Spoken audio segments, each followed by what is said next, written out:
듣는 사람에 따라서는 인정하기 싫은 내용일 수 있겠습니다만은 80년대 이른바 민족해방, 민족민주주의 혁명을 꿈꾸던 사람들, 혁명을 꿈꾸던 이들이 대한민국 모든 영역의 헤게모니를 장악한 것 같습니다. 이제는 공수처가 나오고 개헌까지 된다면 언론, 기업, 양심과 표현의 자유, 사유재산권에 대한 제한이 더 거친 형태로 진행되겠죠. 명분이 있을 겁니다. 공공과 안전, 그리고 정의를 실현한다는 이유로 말입니다. 교회로 예외가 될 수는 없습니다. 차별금지법 같은 기독교의 불편한 법들이 성경적 율법의 선포를 어렵게 할 것입니다. 한쪽으로 쏠리는 추세는 더불어민주당이 새로운 국회 상임위원장직을 모조리 쓸어가려는 데서 잘 나타나 있습니다. 박정희 때도 그러지 않았느냐라고 합니다. 그렇다면 이른바 민주화 운동은 무엇이었을까요? 유신과 오공에 반대하는 게 아니라 자신들도 집권하면 그렇게 하려고 한 것이었을까요? 그래서 임을 위한 행진곡을 부르는 홍콩 민주화 시위에는 눈을 감은 것일까요? 유감스럽지만 제1야당이라는 미래통합당이 역시 이 추세에 동승한 것처럼 보입니다. 통합당 내 일부는 대한민국을 잘못 태어난 나라로 보는 운동권 아류보다 여기에 강하게 맞서려는 이들을 더 적대시합니다. 이른바 태극기 세력의 주장이 나오면 여당보다 한술 더 뜨는 경우가 많죠. 지금 벌어지고 있는 세태를 그대로 본받고 여기에 따라가는 대중을 그대로 추종하는 것입니다. 대중추수라고 하죠. 자유보수 우파라는 말을 자기들 사전에서 지우겠다고도 합니다. 인정하지 않을 수 없는 것은 오늘의 한국 제도권 정치 지형에서 자유보수 우파라는 위치는 소멸해 갔다는 것이죠. 백선엽 장군의 묘를 파겠다라는 논란이 상징하는 것도 또한 그렇습니다. 자, 그러나 대한민국 미래가 운동권 후예들이 꿈꾸는 것처럼 그렇게 흘러갈 수는 없을 것입니다. 슬픈 일이건 기쁜 일이건 어떻게 평가하건 우리 민족의 역사는 거대한 국제적 흐름 속에서 결정되어 왔습니다. 그리고 지금 한반도는 엄청난 회오리에 휘말려 있죠. 전체주의 대륙 세력과 자유주의 해양 세력의 일대 충돌이 그것입니다. 그 뒤에는 기독교 문명과 반기독교 문명 간의 충돌이 있죠.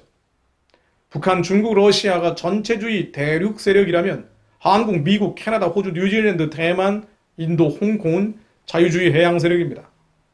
이 두 세력은 2020년 들어서 치열한 가치 싸움을 벌이고 있습니다. 이것은 정치 경제 싸움으로 번져갔죠. 그 가운데 그 핵심에 미중 패권 경쟁이 있습니다. 예전에 저도 언급했습니다마는 트럼프 대통령이 미국 의회에 보낸 중국에 대한 미국의 전략적 접근이라는 보고서가 있습니다. 이 보고서는 현재 벌어지고 있는 싸움을 정치 경제적 표현 이전에 대단히 이데올로기적으로 표현하고 있습니다. 철학적이고 이념적이라는 것이죠. 이런 표현이 나옵니다. 지난 시대 미국이 중국을 끌어안은 것은 중국을 개방되고 책임있는 글로벌 주주의 하나가 되기를 바란 것이다. 그러나 중국은 자유개방 법치의 세계 질서를 자신들의 전체주의 야망에 맞춰 악용했다. 이것은 개인의 자유와 행복 추구라는 미국적 가치를 심각하게 침해한 것이다. 그리고 지금 홍콩 보안법이 통과된 것을 최근의 사례로 들고 있습니다. 트럼프 대통령은 홍콩에 대해서 홍콩 특별 지위 박탈이라는 정책으로 응수를 했죠. 대만 차잉원 총통 취임에는 축전을 보냈습니다. 중국 공산당 입장에서는 몸서리 쳐지는 일들이죠. 미국 증시에서는 중국의 주요 기업들을 쫓아냈습니다. 그리고 새로운 경제번영 네트워크 EPN이라는 걸 짜냈죠. 중국을 세계 공급망에서 따돌리기로 했습니다. 우주군을 창설했습니다. 대기권에 극초음속 미사일을 월등하게 배치한다는 것인데요. 역시 중국을 견제하자는 것입니다. 미국 상원은 중국은 미국에 도전할 그런 움직임조차 하지 말라고 이른바 태평양 억지력 구상이라는 것을 의결했습니다. 김정은이 얼마 전에 깜짝 나타났는데요. 핵 전력을 강화하겠다고 했죠. 그러자 미국은 로버트 오브라이언 안보보좌관을 통해 최악의 경우에는 군사 옵션도 있다고 했습니다. 그리고 미국은 중국의 봉쇄 전략 앞에 한국에 있는 문재인 정부에게 묻고 있습니다. 어느 편에 설 것인지 말이죠. 정리해봅니다. 지금 세계는 해양과 대륙, 문명과 반문명, 자유와 폭정, 그리고 그 뒤에 있는 기독교 가치와 반기독교 가치가 맞붙고 있습니다. 우리는 작은 가두리 양식장 안에서 다투며 일희일비합니다마는 우리를 둘러싼 거대한 폭풍이 몰아치고 있죠. 그것은 우리 힘으로 능으로 막을 수 없는 거대한 소용돌이입니다. 마치 구한말처럼 일제의 패망처럼 말이죠. 또한 미중 충돌의 불똥은 위태로워 보이긴 하지만 한반도 전역의 자유의 회복을 바라는 자유인들에게는 기회라는 사실을 알고 있어야 합니다.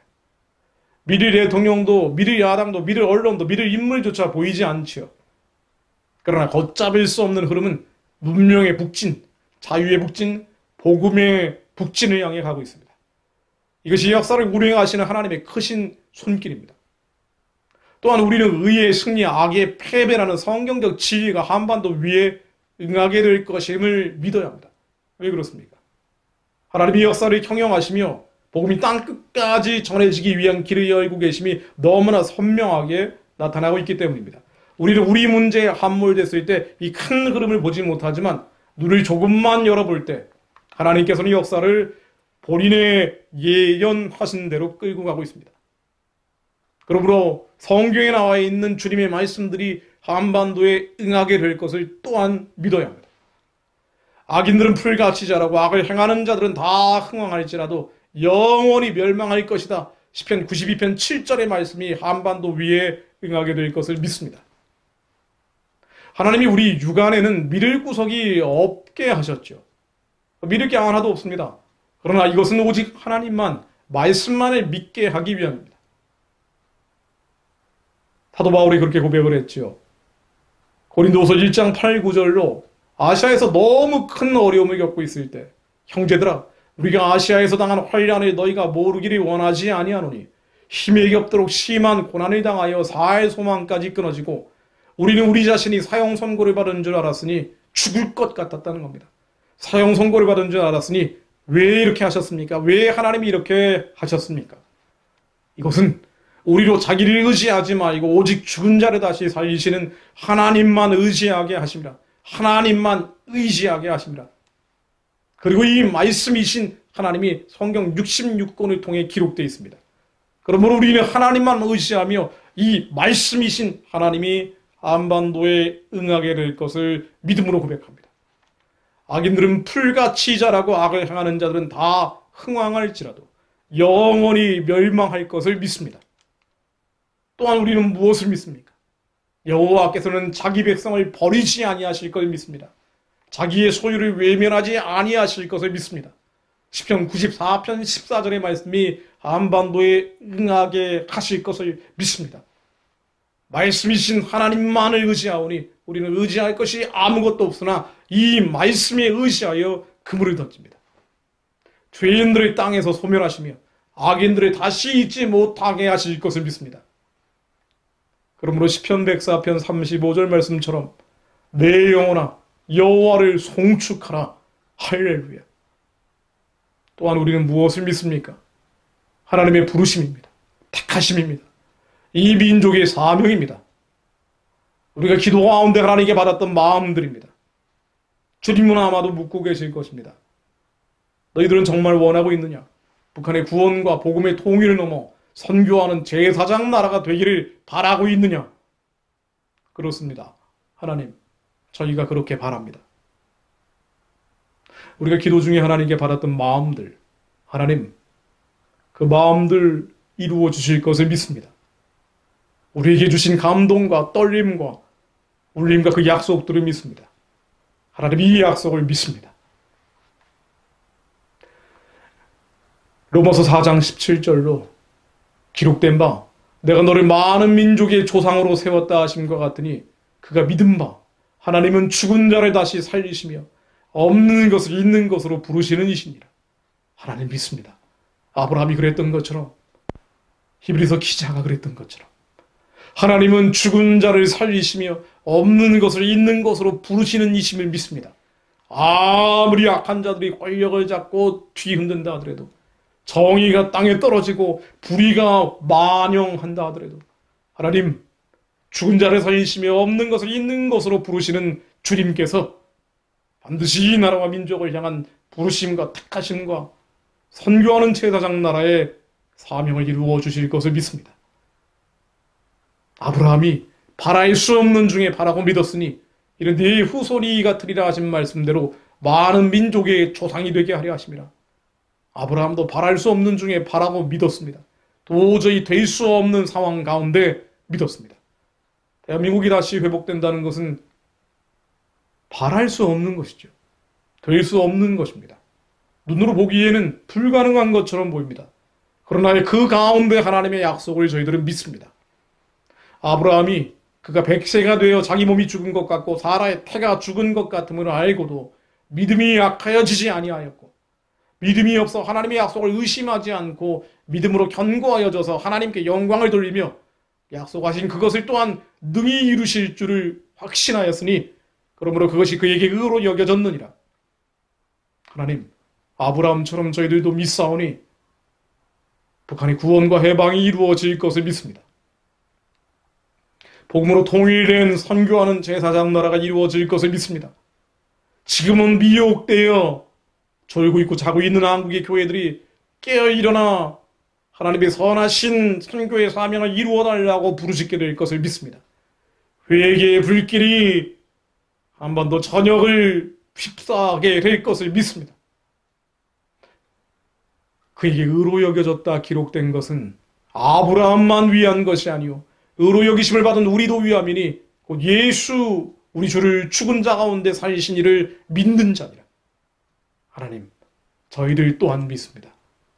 지금 이 나라는 그늘 속의 해시계처럼 아무것도 보이지 않지만 구름은 사라질 것을 믿습니다.